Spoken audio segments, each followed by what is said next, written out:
Welcome to the Contrarian Capitalist podcast. I'm delighted to be joined today by Kevin Wadsworth from Northstar Badcharts at northstarbadcharts.com.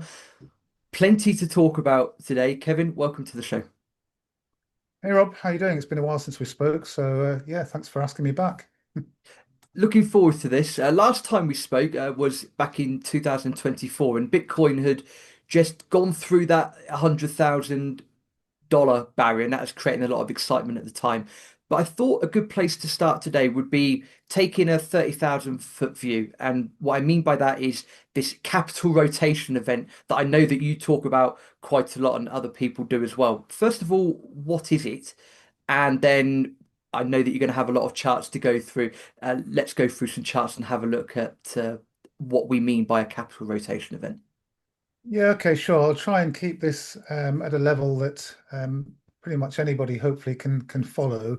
And I'll try and not get too geeky about this because when you hear what people hear the word charts, they sometimes just switch off and kind of fall asleep. So I'll just start by saying that when you're investing in something, a lot of people tend to do it on news stories, on what they hear in the financial news.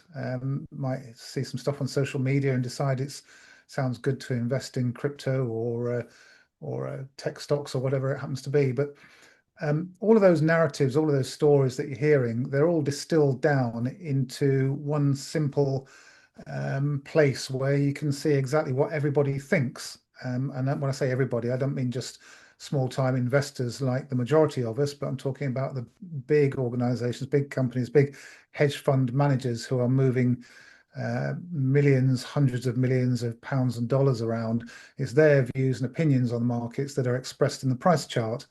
So if you can understand how to interpret the price chart, then you're getting a long way towards being able to forecast where things are likely to go next. So we'll start. I think maybe a good place to start is with the gold chart because gold Mhm. actually is something that just kind of sits there and doesn't do very much. Perhaps I should explain what I mean by that. So this is the gold chart that you're looking at the moment, and when I say gold doesn't do very much, it kind of sits there and it acts as a barometer. It measures the health of the economy, essentially. It measures the amount of purchasing power destruction.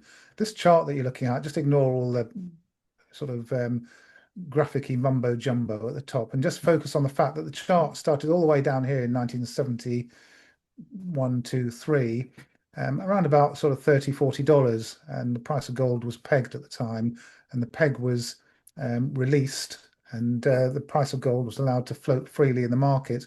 It shot up a little bit like Bitcoin, shot up from $30 to around about $100, $200, $150, $200. Then it pulled back and went all the way up to somewhere above $800. Now, just bear in mind what Bitcoin did when it was released to the investing public. Mm. Did something very similar. But gold has gone on after a multi-decade sideways move to start to move upwards again. And we moved from sort of $250 to roughly $2,000 in 2011. A big move there. And then the price of gold has carved out a very well-known technical chart pattern called a cup and handle. And you can just picture this cup and handle pattern here.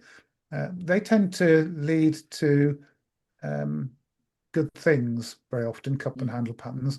And when you combine it with other evidence, another weight of evidence, you can start to predict where the price of gold is likely to go. And anyone that follows me will be aware of the fact that we were able to suggest when gold was $1,400 that it would move to 2000 and then have a 3 year sort of hiatus before breaking um, through the resistance levels and rising hundreds and hundreds of dollars to $3,000 and beyond. All of that was very well sort of analyzed and forecast by ourselves. So, this isn't something that just happens out of the blue. It's something that you can plot years before it happens. Now, the price of gold is very stretched at the moment, and it would make a lot of sense if the price of gold was to undergo some sort of significant correction or sideways consolidation or pullback. Gold is well stretched above its moving averages. So don't misunderstand me though. Gold is in a multi-year, very bullish um, environment. So the price of gold is expected to do extremely well, and even more so at this point. Silver, this is the silver chart, in fact, and silver is setting up in a very similar cup and handle pattern, and it's about to do what gold has already done. In other words, break out from that cup and handle pattern. So the price of silver is likely to skyrocket in the coming few years. And this little graphic at the bottom shows the distance from its moving average, from its 36-month moving average. Hmm. And when you sort of get towards the culmination of a bull market, you can be anywhere between about 300% and sort of, well, in the 1970s, it may well have been a bit unrepresentative. We may well not achieve sort of 600 or 700% above the moving average again, but certainly at least 300% is achievable.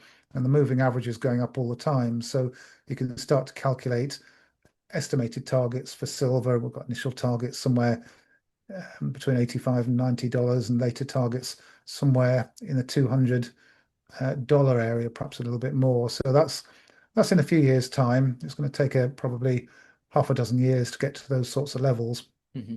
And silver really comes into its own after the stock markets have fallen to their bear market lows. And of course, the stock markets haven't even begun to break down into a bear market yet. So we've got to be patient with silver, but it has a um, very exciting looking chart and very exciting prospects.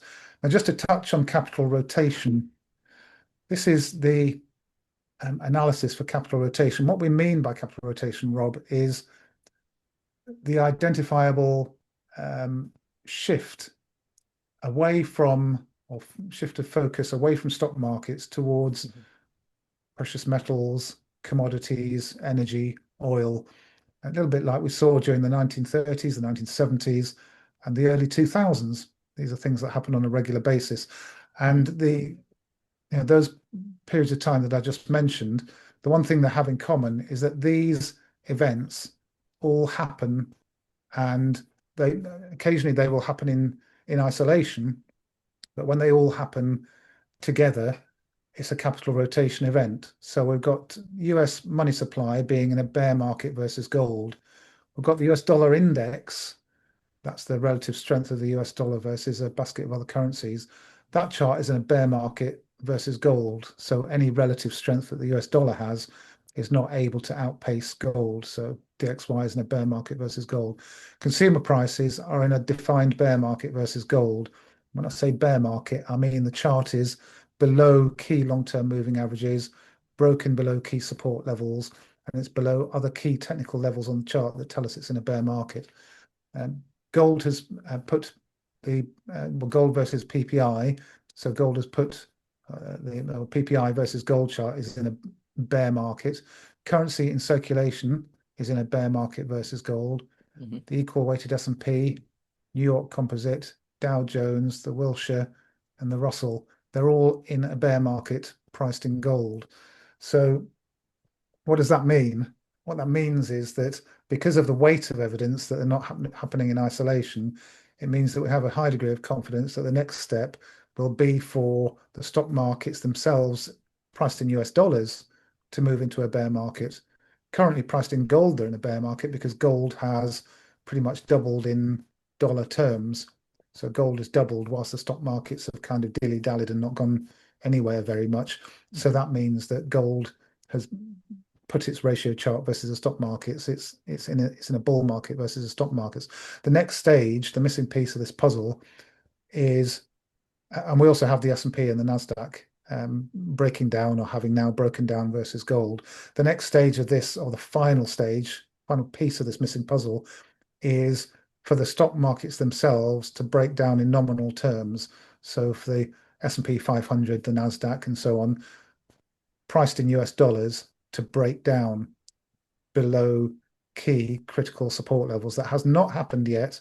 That Hmm. lies in the future, maybe several weeks or a few months in the future. But when that happens, that will be the full bingo card, if you like. That will be every tick in every box telling us that we'll be able to look back and say with certainty that we have witnessed a new capital rotation event. Now, capital rotation events look like this. If I just show you the chart of gold versus the S&P 500. So Hmm. we can go all the way back to, on this particular chart, I think to the 1930s. If I put it on the line chart, you might be able to see it fairly clearly. So in the 1930s, here we go, right the way back here, Yeah. you can see that the chart plunged, okay, and that is gold being massively outperformed by the stock market until 1929, when suddenly there was a huge shift, a rotation, and the chart moved up. And that is gold massively outperforming the stock market. And we know that in the 1930s, we had problems in the geopolitical sense. So, the rise of the right, fascism in Europe, Second World War. So what I'm trying to do is draw parallels between what's happening on the economic charts and what happens out there in the real world. Hmm. Hmm. Okay, and then the chart begins to trend downwards during the later 1940s after World War II, and all the way, in fact, to the mid to the late 1960s. So we had what you could call a sort of a boom time, I suppose, for stock markets. And the chart was going down, so stock markets were outperforming gold. So that tends to be a good and happy environment, if you want to Hmm. put it in those simplistic terms. Then we had another rotation event. We formed a base. The chart broke out above the moving averages, above key critical resistance levels, and it started going up. The chart going up means gold is outperforming the stock markets. That's not a happy time for geopolitics. And of course, in the 1970s, we had all sorts of problems in the Middle East. We had wars. We had the fuel crisis. We had stagflation. The geopolitical world was in a mess. We managed to avoid World War III, and the next rotation came along, and the chart starts going down again, breaking below key moving averages, below the Ichimoku cloud. That's this red and green cloud, and Hmm. it trends down in a new downward trend, which tells you that the stock markets are outperforming gold. Everyone's happy again for 40 years, from 1980 to 20, well, actually, for not quite 40 years, from 1980 to the year 2000. In the year 2000 or thereabouts, 2001, the chart begins to move up again, and we have some geopolitical issues and problems, and we have a period where gold is strongly outperforming the stock market. Gold went from $250, as I said, Hmm. um, and um, and the precious metals were in a bull era. Gold, silver, all that kind of stuff. Commodities had a very bullish period of 10 years. The chart then broke down again, having avoided World War III, luckily, um, and below the moving averages, below the Ichimoku cloud, into a new downward trend. Now we're seeing another rotation, and this is where the weight of evidence comes in, because you have to look at not just this chart, but all those previous charts that I just mentioned. But we are now above the moving averages, breaking out above the Ichimoku cloud, and with all of that other weight of evidence, it's suggestive that we are in the very early stages of another capital rotation event. And that explains why, if you're wondering why, cryptocurrencies have been struggling. Um, well, you just have to look at this chart and see that since 2021, gold has outperformed the S&P. And in fact, you can go all the way back to 2015. And on this chart from 2015 to today, the chart's gone sideways. Yes, it's gone up and down, but the net effect is that it's gone nowhere.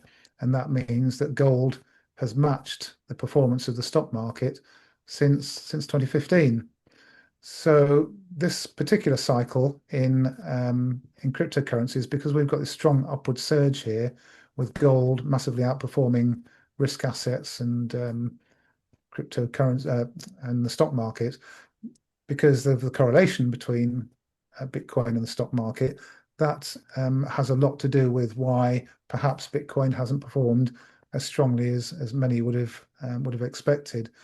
We can so look at gold versus um, Bitcoin on this kind of a chart, and here we're looking at gold massively underperforming Bitcoin.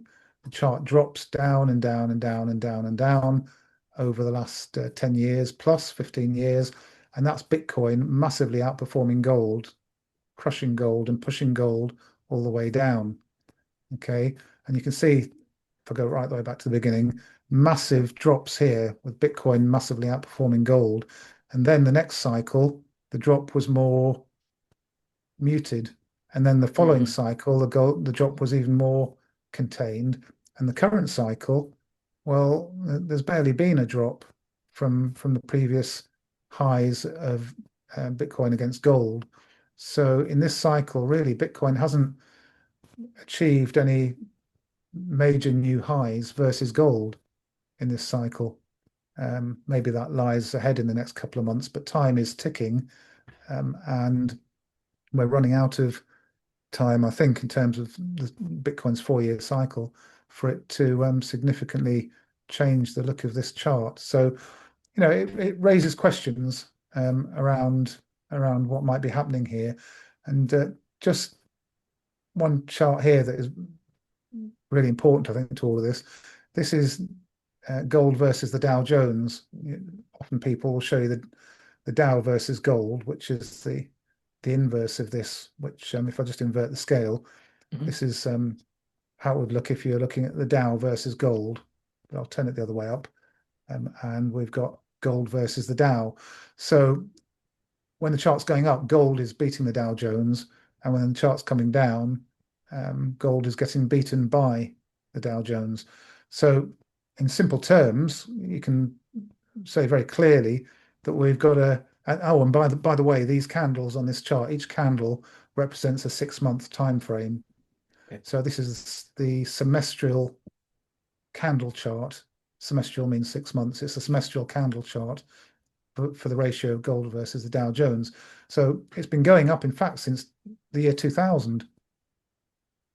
So since the year 2000, gold has outperformed the stock market, or certainly outperformed the Dow Jones.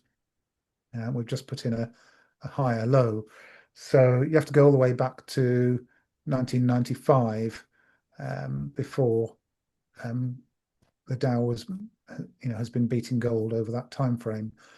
So gold has been remarkably strong, and you can clearly see that on this 6 monthly chart, the latest 6 monthly candle, which was January to June, which is this. I just zoom right in. That's this candle here. That's the January to Yeah. June candle. We've got a breakout, and I'll put it on the line chart for you. That's a breakout above the resistance. And so that's a big message. That's a big message that the chart is sending. Even if we were to come back and do a back test, what it's telling us is that in all likelihood, a new trend has developed here, a trend of higher lows. There's a low, there's a low. That might be the next low, for example, if we do pull back. No guarantee that we will. But higher lows is the definition of a new developing uptrend along with higher highs. So gold is in the new uptrend versus the Dow Jones. It's in the new uptrend versus the stock markets. And the evidence suggests we have an ongoing capital rotation process taking place. And for long-term investors, you should really have been aware of this over the last few years, because if you had, then you would have been able to see your portfolio potentially double had you put your portfolio in gold, whereas you've probably been struggling to do that if you put it in the Dow Jones, for example, or anything else for that matter. So, cryptocurrencies have done well, but they are tricky at the moment. And just talking about Bitcoin, this is the Bitcoin chart here. I'll just zoom in a little bit and get rid of some of the stuff that we don't need. Let me just simplify it and let's say get rid of stuff that we don't need. So I'll hide that. I'll hide that. I'll hide that and I'll get rid of these arrows. Okay. All you have to focus on with Bitcoin is the critical resistance line. That's all that matters now, critical resistance, because if we break through it, then we're likely to see a sort of a euphoric, happy ending to this current cryptocurrency bull cycle. Bitcoin could go to 140, 150, 160, something like that. You could get the altcoins breaking out versus Bitcoin. That's all possible, but time is ticking here. And if we zoom right in onto the daily time frame, pop it back onto the candle chart there, you can see that Bitcoin needs to break above this resistance at around about 108, 109. It's then going to have a chance at breaking through the critical resistance at 113, 114. I'd want to get convincingly above 113,000 on a daily closing basis, and preferably around somewhere around 114 or 115. If we could get a daily close at 114 or higher, Mhm. then it would be highly likely that we're going to get that bullish sort of finish to the bull market. If not, then this was a very disappointing Bitcoin bull market, because it would have failed to break out versus gold, which would be the first time it's done that um, ever in its existence. If it fails to convincingly break out, versus gold in its 4 years bull cycle, bullish part of its 4 year cycle, then that would be quite something. So, there's no need to front run this. There's no need to sort of try and jump in on a trade until or unless we break out, because of course the danger is that we don't break out and we end up breaking to the downside. I mean, there are some fairly bearish looking crypto charts that I could point you to, and one of them in particular. Let's have a look. It's the crypto total two versus Bitcoin. Yeah, it's this one. And this isn't good. If the rest of the market is breaking down versus Bitcoin, then I'm afraid that's not particularly good. Um, because at this stage in the crypto bull market, you want to see the altcoins breaking out versus Bitcoin. Mhm. Otherwise, something is clearly very different. And if I just put the 50-week moving average on here, you can see, and I'll put it on the line chart just to make it even clearer, that support has been broken to the downside. And that's not really what you want to see at this stage in a crypto bull market. If this starts collapsing and there's not a lot of support there, if this thing starts to move down, you can see on the left-hand side of the chart here, it moved upwards very, very rapidly, Mhm. and markets have a tendency to take the elevator straight back down in that situation when support is broken.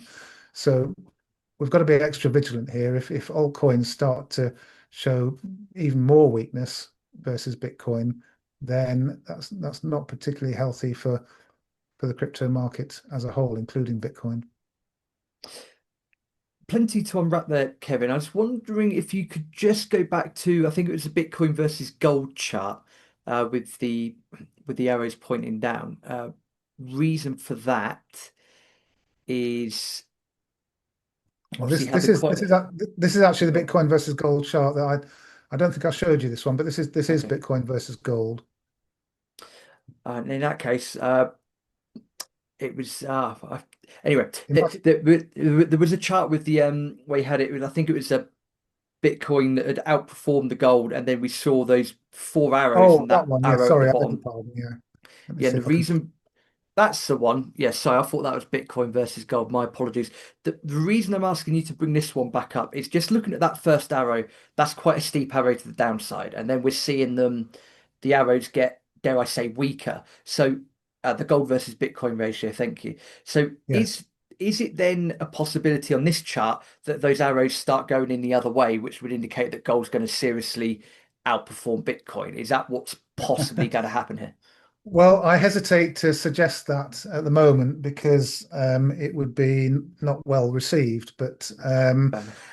imagine the Fair enough. backlash. But all I'm saying at this stage All I'm saying at this stage is that, you know, Bitcoin's outperformance of gold has become um, more and more contained.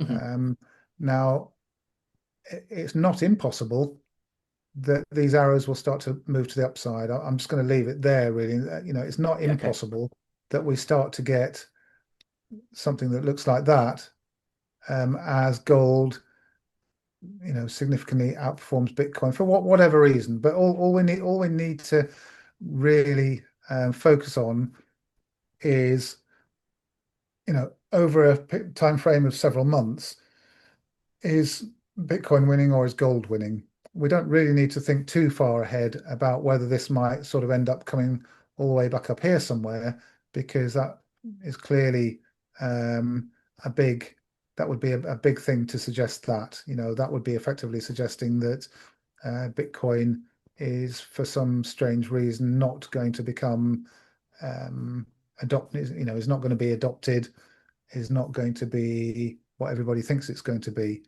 Um, I will say that if we ever get above this black dotted line, you see that black dotted line there, Yep, yep. and this red Ichimoku cloud, if the ratio ever gets above those two things, then I'll be fairly happy to say there's a major uh, problem here, and the chart is suggesting that yes, Bitcoin is not going to be what everybody thinks it's going to be. At the moment, it could just go sideways for a long time with Mhm. Bitcoin matching gold's performance over many years. That is possible. I know everybody sort of assumes that after whatever's happening here, this downtrend is going to resume, and it may do. It may well do. If it tests the Ichimoku cloud there and doesn't bust through, then this becomes the more likely path. So I'm going to let the technical chart speak to me and give me the evidence. I'm going to keep my mind completely unbiased and stay completely open to both possibilities. But the beauty of technical analysis is that what happens right there is going to give Mhm. us our answer. We don't really need to spend a lot of time debating it, because the chart will tell us inside that red circle. The chart will tell us which of those two outcomes is the most likely. So yeah, we can debate it for a bit of fun, but in terms of making trading and investing decisions, you let the chart deliver its verdict. I mean, after all, the chart has been correct in delivering its verdict so far. Every time the chart broke down, Bitcoin went on to very significantly outperform gold. And every time the chart broke to the upside, gold had a period of outperformance versus Bitcoin. So clearly, this red circle here is crucial if Bitcoin's destiny is to fade into insignificance, then it would break through that red circle. Fair enough. Well, let's not anger the crowd on X. So yeah, we'll let the charts speak for itself. Kevin, just because I know this has been a few people, I've seen a few people debating this as well. I don't know if you have this chart ready, so apologies if I catch you off guard. Dollar index, and I know that you posted on X recently. I think it was the dollar index versus the Swiss franc. So what are we seeing in the DXY and on a currency level? Once we've done that, then we can wrap up. But I know it's a hot topic at the moment, people debating about the dollar index and the dollar itself. Yeah, sure. Well, the US dollar index is an interesting one. We interviewed Brent Johnson a while back, and he's the guy who's known for his milkshake theory, Mhm. which involves, well, I'll let you do the research and find out exactly what it involves in terms of the mechanics of it. But to long story short, it means that the US dollar index is going much higher over the coming few years. But I did this chart for him, and I said that if it were to break down below this red geometric arc and then break down below this black rising support line, then you could probably forget about the milkshake theory, because that would be then signaling that the US dollar index is in a multi-year downtrend.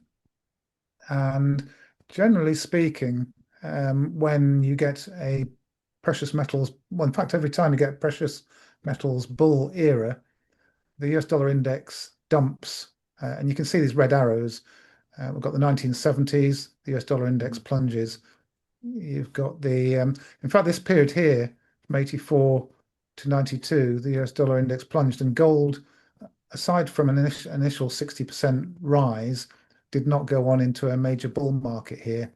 Um, but when you do get a precious metals bull market, and the next one was between the year 2000 and 2011, Mhm. the US dollar index has a large fall and then several years of sort of going nowhere. And that's, accompanies a precious metals bull era. So if we're correct about precious metals embarking on a multi-year run to, well, let's say gold $10,000 or more, then this is likely at some point to come down here. Now, whether we Mhm. bounce up first and then break down, or whether we just break down straight away here, uh, remains to be seen. But we're resting right on support. And if I zoom in on the US dollar index there, and just zoom in on that little bit that we were just looking at, you can see that a little bit tricky to decide exactly where to place this support line because of this breakdown in 2011. But if we Mhm. treat that as a false breakdown, all the other data points fit. And I've said that there's a decision point in here. And at the moment, it's marginal um, in terms of whether we are breaking down or not, based on the monthly close from the end of June. Um, that red candle closed pretty much right on the line, and the current candle for July is starting to sort of move down a bit further. So, given a little bit more evidence, we might be able to start saying that it looks like the US dollar index is breaking to the downside, and is trending downwards in this direction. So this just needs to become a little bit more convincing. But I can show you something that is convincing in terms of the US dollar already, that suggests further weakness lies ahead for the US dollar index, and that's the Swiss franc versus the US dollar. Because if you hear anyone say the US dollar is the strongest global currency, that's complete and utter garbage. It would show that they don't know what they're talking about, because this is the Swiss franc versus the US dollar, which has been in a perpetual uptrend for the last 30 plus years. I mean, the data here goes back to 1990. Um, as far as I can see, certainly from this last sort of 35 years of data, the Swiss franc has been in a perpetual uptrend versus the US dollar. And in fact, we've gained 128% on the US dollar. Mhm. So Swiss franc outperforming the US dollar. And the important point to note is that in a precious metals bull era from the early 2000s to 2011, the ratio broke out and went up. A Swiss franc is quite strongly associated with gold. And as gold outperforms the US dollar, so does the Swiss franc in a precious metals bull era. So, in order to confirm our theories about precious metals being in a multi-year um, bullish trend that could probably take gold to $10,000 or so, we need this chart to break out. And what has it just done? It's just Yeah. broken out. So that is a very convincing confirmation that we've been waiting for. I've been showing this chart for years actually, and then more recently focusing in on this red circle here and saying, we need to see a breakout here. Well, now we've got it. We've got the breakout. Just trust the charts, trust what the chart is telling us. Uh, and as I said before, let the charts do the talking for us, Rob. The chart has broken out. And unless it breaks back down again below support and all of that is undone, then you take that piece of evidence, you put it with all the other pieces of the jigsaw puzzle, and you build a picture. And the picture that it builds is capital rotation, regardless of, short-term, multi-week or even multi-month pullbacks. Regardless of that, it's telling us that the big picture for the next several years is a precious metals, commodities, energy, oil bull era.